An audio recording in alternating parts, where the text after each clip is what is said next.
Three rough-looking bikers stomp into a truck stop where a grizzled old-timer is having breakfast. One of the bikers extinguishes his cigarette in the old guy's pancakes. The second biker spits a wad of chewing tobacco into his coffee. The third biker dumps the whole plate onto the floor. Without a word of protest, the old guy pays his bill and leaves. "Not much of a man, was he?" says one of the bikers. "Not much of a driver, either," says the waitress. "He just backed his truck over 3 motorcycles."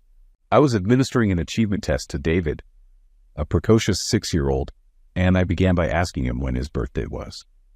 February 20th was his quick response. Next I asked him, "What year, David?"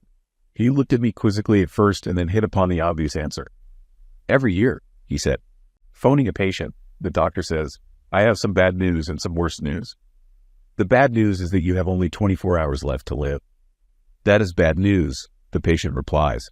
"What could be worse?" The doctor answers, "I've been trying to reach you since yesterday." A Stanford University professor took his young son with him on a trip across the country. One day after their return, a package was delivered with postage due. Neither the professor nor his wife had the necessary $3, but their son produced it. Surprise! His mother asked how he came to have that much money. "Well," he said, "Dad was awfully careless with money on our trip and nearly always left some on the table when we ate. So I just picked it up."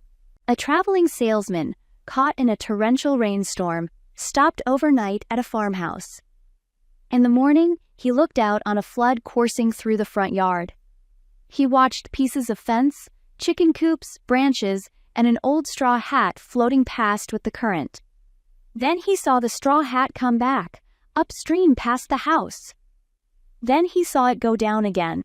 Pretty soon, it came back upstream, and by now the salesman wondered if he had gone crazy. Finally, he called the farmer's daughter.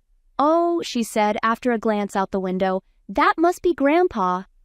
He said yesterday that in spite of hell or high water, he was going to mow the yard today." As the hedge fund manager gets out of his brand new Porsche, a truck goes racing by, taking off the door. "My Porsche, my beautiful silver Porsche is ruined," he screams.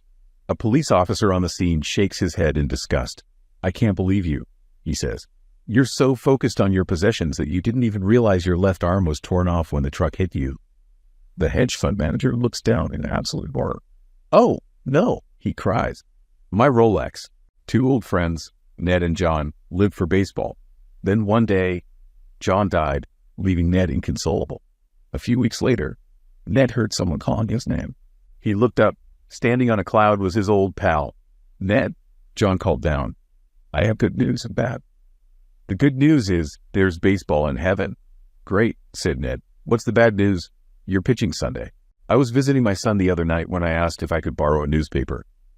"Dad, this is the 21st century," he said. "I don't waste my money on newspapers. But if you like, you can borrow my iPad. I can tell you this, that spider never knew what hit him." The young father took a seat on the bus next to an elderly man and plopped his 1-year-old on his lap, just as the little boy began to cry and fidget.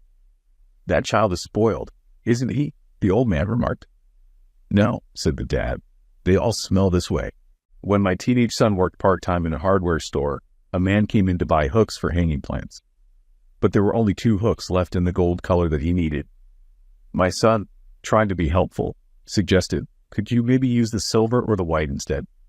The customer scrutinized him and said, "You're not married, are you?"